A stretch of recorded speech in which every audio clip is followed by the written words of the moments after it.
बच्चों, आप सभी का मेरे इस यूट्यूब चैनल में जुड़ने के लिए बहुत बहुत धन्यवाद। आज का टॉपिक है कॉम्बिनेशन ऑफ सेल्स। तो सेल का कॉम्बिनेशन कितने प्रकार से कर सकते हैं, ये हम आपको इस वीडियो में एक्सप्लेन करेंगे। Number 1, in series. Number 2, in parallel. Number 3, in mixed grouping. यानी पहला है श्रेणी क्रम में, दूसरा है समांतर क्रम में, और तीसरा है हमारा मिश्रित क्रम में। तो इस तरीके से हम सेल को 3 प्रकार से कॉम्बिनेशन कर सकते हैं, 3 प्रकार से हम सेल्स को जोड़ सकते हैं। तो इसमें सबसे पहले हम सीरीज कॉम्बिनेशन को एक्सप्लेन करेंगे। सीरीज कॉम्बिनेशन को एक्सप्लेन करने के लिए हमने एक सर्किट डायग्राम एक्सप्लेन किया है, और इस सर्किट डायग्राम में हमने सेल्स को श्रेणी क्रम में यानी कि सीरीज ऑर्डर में ऐड किया है, जिनके ईएमएफ ई ई ई ई हैं। यानी कि सेम ईएमएफ के हमने सेल्स को सीरीज में ऐड किया है, जिनके internal resistance R R R और आर हैं। इन सेल्स को किसी वायर के द्वारा कनेक्ट किया जाता है। उस वायर का जो रेजिस्टेंस है वो कैपिटल आर है।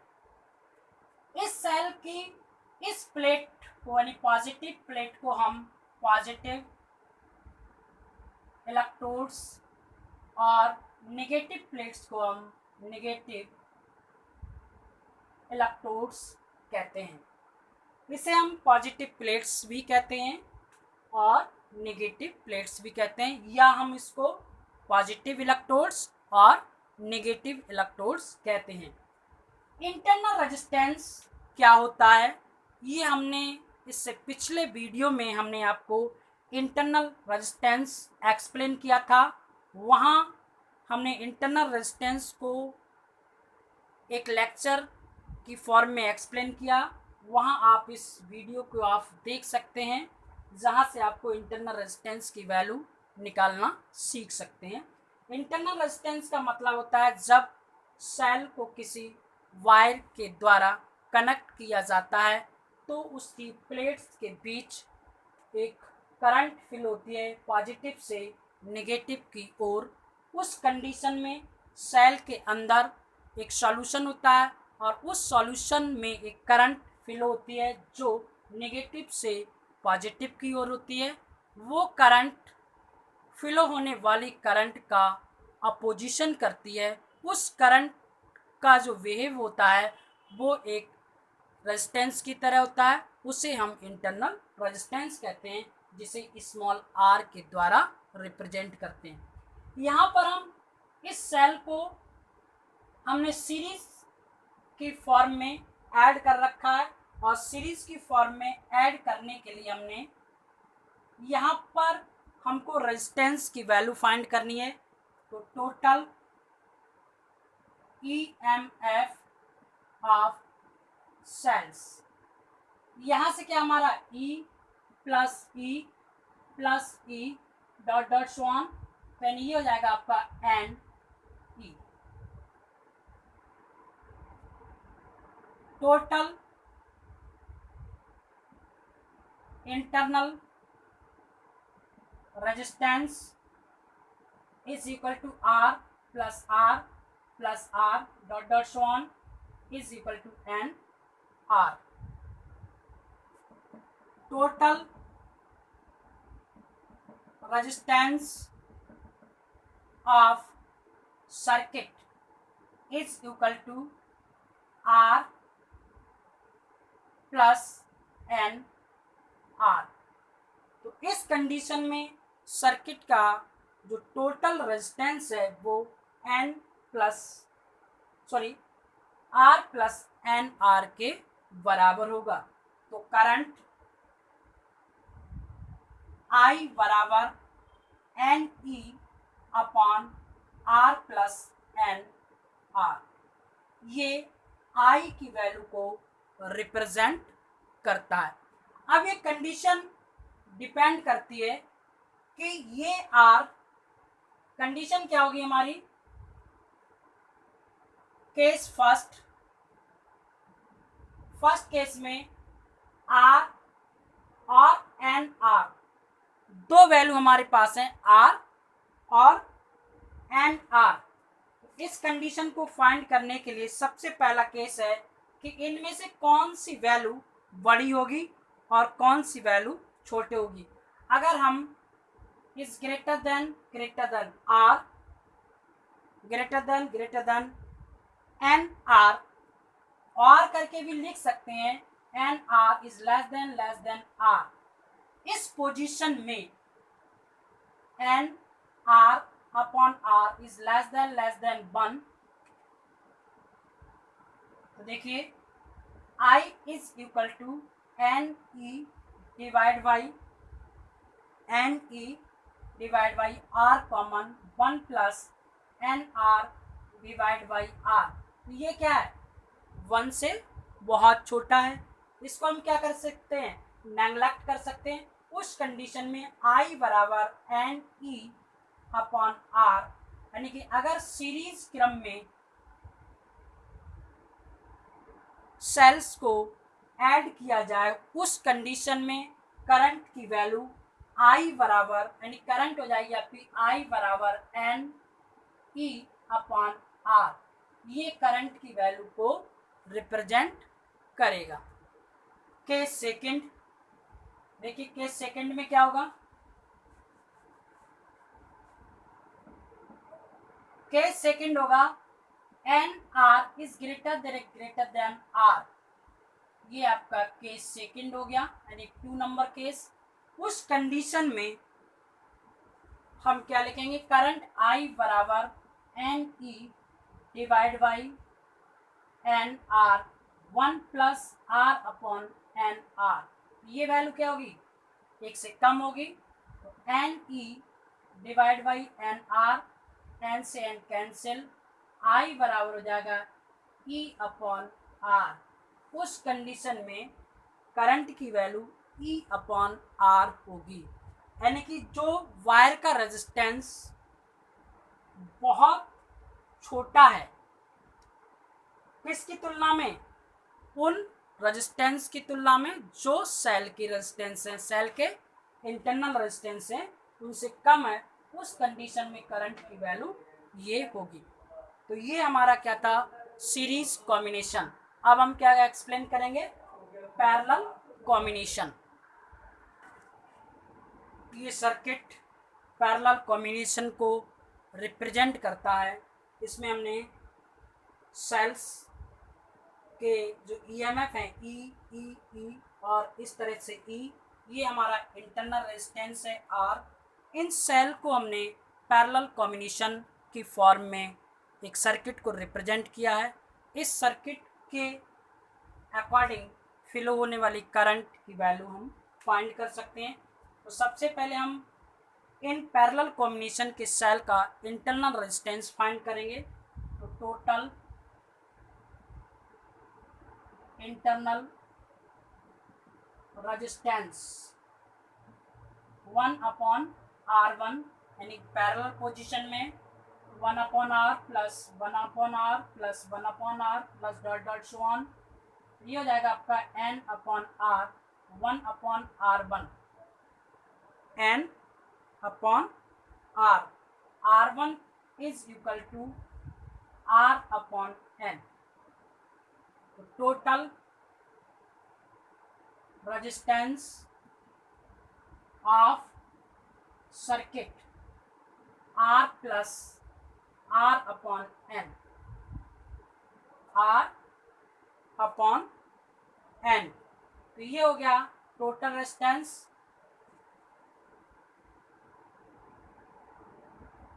Total EMF is equal to E, तो करंट I बराबर हो जाएगा E upon R plus R upon N, LCM ले लें तो आई बराबर हो जाएगा हमारा I is equal to N E divide by N R plus R. ये हमारा क्या हो गया, करंट की वैल्यू हो गई। देखिए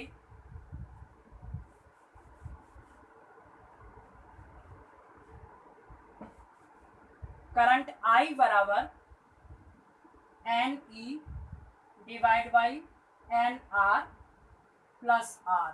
ये करंट आई को रिप्रेजेंट करेगी इक्वेशन। तो यहाँ से हम हमारे पास दो कंडीशन पॉसिबल हैं।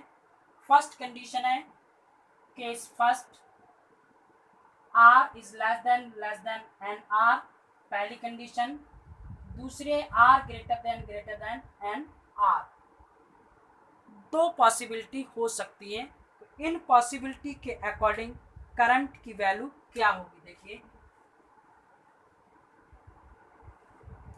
तो यहाँ से करंट की वैल्यू हम जब फाइंड करेंगे तो फर्स्ट केस अप्लाई करेंगे। तो I is equal to N E divide by sorry यहाँ कैपिटल आ रहा है, सॉरी। यहाँ से हमने एन आर कॉमन कर लिया, 1 plus R upon n capital R. तो ये क्या है, 1 से स्मॉल होगा ये वैल्यू। उस कंडीशन में ये वैल्यू क्या आ जाएगी, n E divide by N R, N से एन कैंसिल, आई बराबर हो जाएगा ई अपॉन आर। ये वैल्यू हमको मिल जाएगी। दूसरा केस हम इस कंडीशन को यदि हम अप्लाई करते हैं तो देखिए क्या मिलेगी आई की वैल्यू हमको, I is equal to N E divide by R, 1 plus N R divide by R. ये क्या है, 1 से छोटा हो जाएगा तो रिमूव हो सकता है, N E divide by R, I बराबर। तो यहाँ से हमको क्या है, पैरेलल कॉम्बिनेशन में अगर सेल लगे हुए हैं उस कंडीशन में हमको करंट की वैल्यू आई बराबर ई अपॉन आर और आई बराबर एन ई अपॉन आर। यदि स्मॉल आर ग्रेटर देन है कैपिटल आर के, उस कंडीशन में करंट की वैल्यू ये होगी, सॉरी लेस देन है, जब ग्रेटर देन है उस कंडीशन में वैल्यू ये होगी। तो इस तरीके से हम सेल के पैरेलल कॉम्बिनेशन की हेल्प से करंट आई की वैल्यू फाइंड कर सकते हैं। थर्ड पॉइंट है हमारा इन मिक्स्ड फॉर्म, यानी कि मिक्स ऑर्डर में सेल का कॉम्बिनेशन करना। तो देखिए इसके लिए हम एक सर्किट डायग्राम एक्सप्लेन करेंगे। ये हमारा जो कॉम्बिनेशन है मिक्स्ड ऑर्डर में या मिक्स्ड क्रम में सेल का कॉम्बिनेशन किया गया है, जिसको हमने एन सेल्स की फॉर्म में कॉम्बिनेशन को एक्सप्लेन किया है। इसमें सीरीज कॉम्बिनेशन भी है और इसमें पैरेलल कॉम्बिनेशन भी है। तो इसका टोटल रेजिस्टेंस यानी इंटरनल रेजिस्टेंस अगर हम वैल्यू निकालें, R1 is equal to n upon R1 is equal to 1 upon N R plus 1 upon N R plus 1 upon N R plus dot dot so on. क्योंकि हम कोई भी resistance series form में होगा, यानी कि जो सेल है उस सेल का जब हम सीरीज कॉम्बिनेशन करते हैं तो उसका इंटरनल रेजिस्टेंस एन आर के बराबर होता है। तो इसके लिए एन आर हो गया, ये पैरेलल पोजीशन में हो गया, इसके लिए एन आर हो गया, ये पैरेलल में हो गया, इसके लिए एन आर हो गया। तो यानी कि 1 टाइम्स लेकर n टाइम्स तक सीरीज और पैरेलल कॉम्बिनेशन का जो मिक्सअप किया गया है उसके इंटरनल रेजिस्टेंस की वैल्यू को हम इस तरह से एक्सप्लेन करेंगे। तो यहाँ से 1 upon R1 is equal to m upon N R, R1 is equal to N R upon M. ये हमारे इस मिक्स्ड फॉर्म की जो सेल्स हैं उन सेल का internal resistance n R upon m के बराबर होगा। तो इस सर्किट का टोटल रेजिस्टेंस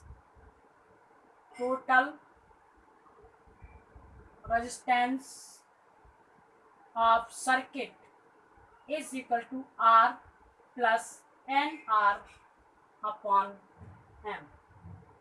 ये टोटल रेजिस्टेंस को रिप्रेजेंट करेगा।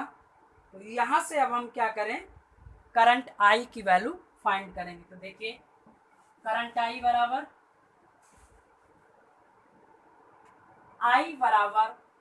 करंट आई की वैल्यू फाइंड करने के लिए आई बराबर N E divide by R plus N R divide by m. क्योंकि सेल को सीरीज फॉर्म में ऐड किया गया, उस कंडीशन में एन सेल का जो ईएमएफ होगा वो एन ई होगा। तो देखिए एलसीएम ले लें, तो आई बराबर m n E divide by m R plus N R.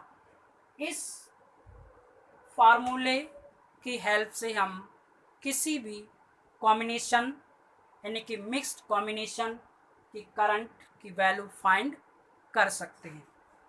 अब इसकी वैल्यू फाइंड करने के लिए करंट की वैल्यू कब मैक्सिमम होगी और कब मिनिमम होगी ये हम एक्सप्लेन करेंगे।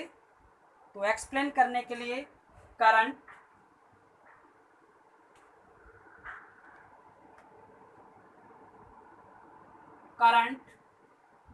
will be maximum then resistance MR plus NR will be minimum। यदि करंट I की वैल्यू मैक्सिमम होगी उस कंडीशन में MR प्लस NR की वैल्यू मिनिमम होगी। यदि करंट I की वैल्यू मिनिमम होगी उस कंडीशन में MR प्लस NR की वैल्यू मैक्सिमम होगी। तो हम यहाँ पर करंट I की वैल्यू मैक्सिमम फाइंड करना चाहते हैं। तो करंट I की मैक्सिमम वैल्यू तभी पॉसिबल होगी जब MR प्लस NR की वैल्यू मिनिमम होगी। तो इसके लिए हमको क्या करना होगा, देखिए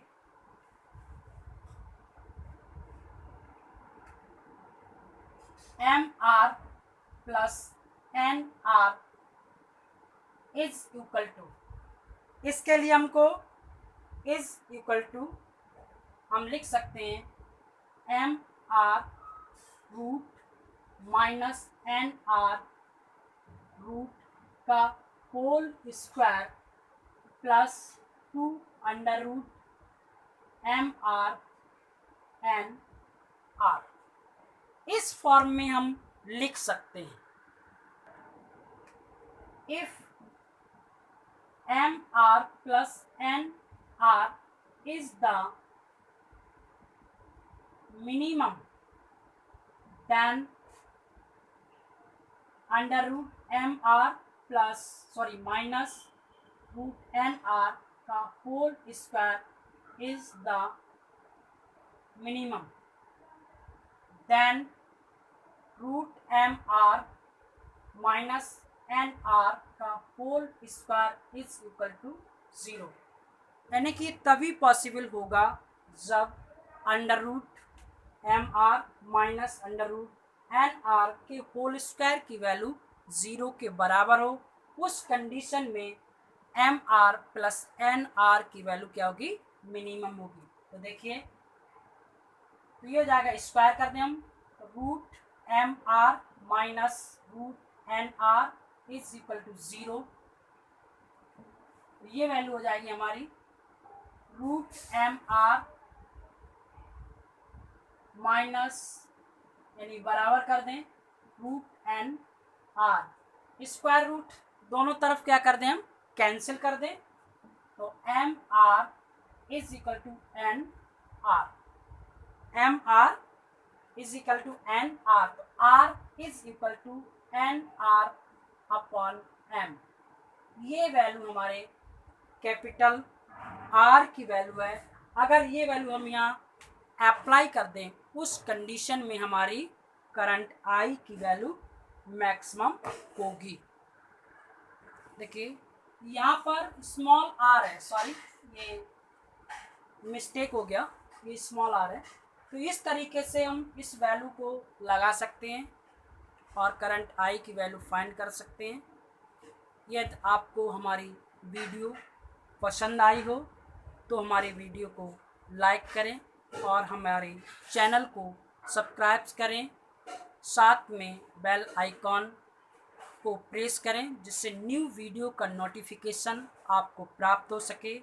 और मैं उम्मीद करता हूँ और अच्छी से अच्छी वीडियो बनाऊँगा और नेक्स्ट वीडियो में मैं इंटरनल रेजिस्टेंस से रिलेटेड कुछ न्यूमेरिकल्स एक्सप्लेन करूँगा जो IIT JEM और IIT JEE और नीट में पूछे जाते हैं।